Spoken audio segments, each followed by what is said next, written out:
جب سے خلافت عثمانیہ کا خاتمہ ہوا بوسنیا میں بھی ظلم، اور ازبکستان، تاجکستان، یہ تمام ریاستیں ہمارے ہاتھ سے نکل گئیں، اور تاریخ کا بدترین ظلم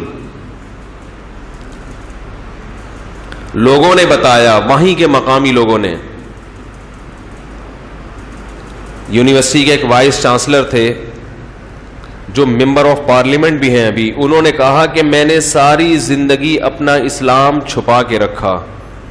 میرے باپ نے مجھے کہا کہ بیٹا باہر کسی کو یہ پتہ نہ چلے کہ تم مسلمان ہو. کسی کو کلمہ پڑھتا ہوا دیکھ لیا اس کی سزا قتل. اور خفیہ ایجنسی کے لوگوں کو اتنی بھاری بھرکم رقمیں دی جاتی مخبری کرنے کی کہ بہت سے لوگ لالچ میں خفیہ ایجنسیوں میں بھرتی ہو گئے اور اپنے گھروں کی مخبریاں کرنے لگے. ایک وقت ایسا آیا کہ شوہر اپنا ایمان چھپا رہا ہے اپنی بیوی سے، بیوی اپنا ایمان چھپا رہی ہے اپنے شوہر سے، باپ ایمان چھپا رہا ہے اپنے بیٹے سے، بیٹا ایمان چھپا رہا ہے اپنے باپ سے کہ باپ کو پتہ چل گیا، باپ نہ کہیں اطلاع دے دے. ان حالات میں اس قوم نے 70 سال گزارے ہیں، پوری نسل ختم ہو گئی.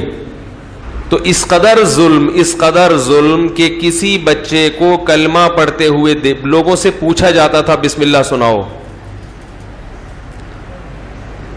اور پھر مزید اس قسم کے حربے استعمال کیے گئے کہ لوگوں کو ریلیف دیا گیا کہ ٹھیک ہے اب ہم سختیاں ختم کر رہے ہیں، جس نے دین کو فالو کرنا ہے وہ دین پر چل سکتا ہے، اجازت دے دی. اس کا مقصد کیا تھا کہ جو چھپے ہوئے لوگ ہیں وہ بھی سامنے آ جائیں. 3-4 سال صرف رپورٹیں تیار ہوتی رہی ہیں کہ اس آزادی میں کون نماز پڑھ رہا ہے، کون قرآن پڑھ رہا ہے، اور 4 سال کے بعد ان تمام لوگوں کو موت کے گھاٹ اتار دیا گیا. ہم وہاں گئے تو ہمیں بہت بڑی تعداد میں ہر جگہ عورتیں نظر آئیں، روڈوں پہ صفائیاں خواتین کر رہی ہیں. جو فٹ پاتھ پہ کلر کیا جاتا ہے تو مزدوروں کا کام ہے نا، مردوں کا، یہ کلر کون کر رہا ہے؟ خواتین. ہوٹلوں میں ملازمت خواتین، حتیٰ کہ بسوں میں جو ٹورسٹ کو گائیڈ کرنے والی ہے وہ بھی خواتین. ہمیں تو مرد دے دیا انہوں نے لیکن وہ بھی اکثر خواتین ہی ہوتی ہیں. اس کی بھی ہم نے تفتیش کی، یہ اتنی زیادہ خواتین، انہوں نے کہا ان کے مرد قتل ہو گئے. کیسے ظلم کیا؟ نمبر 1، پہلے رشیا نے ان کے مردوں کو قتل کیا، جوانوں کو، جوان مردوں کو قتل کیا بہت بڑی تعداد میں، بوڑھوں کو چھوڑ دیا.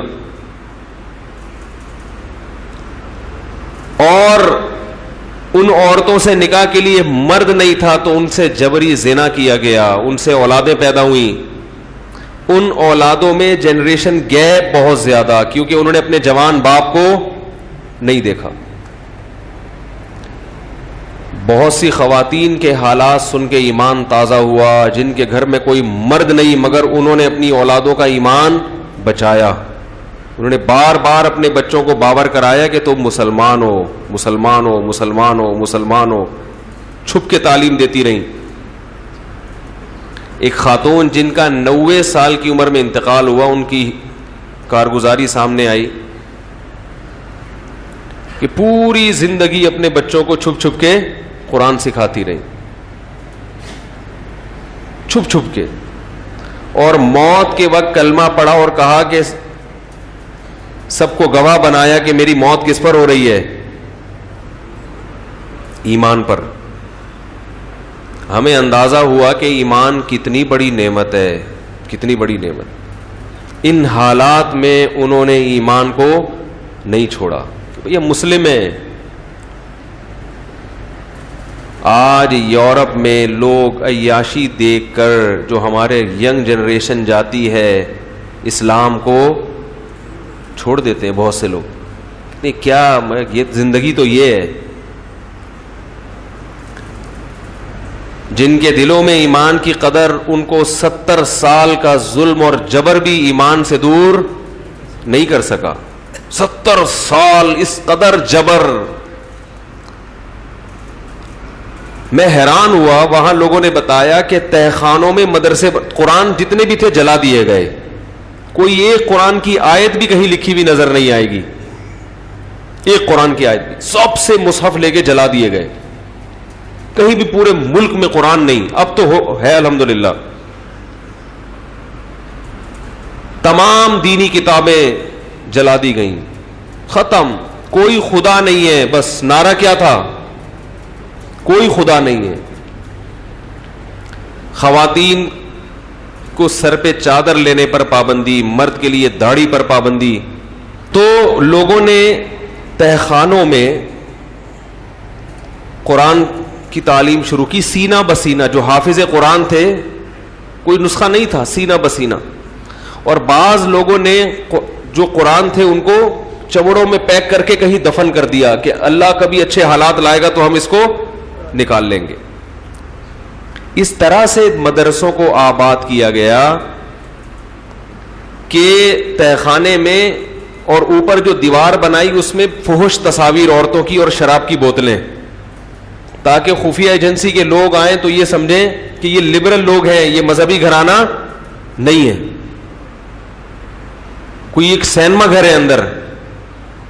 اس طرح سے 70 سال کا وقت گزار کر اپنے ایمان اور علم کو محفوظ کیا اس قوم نے.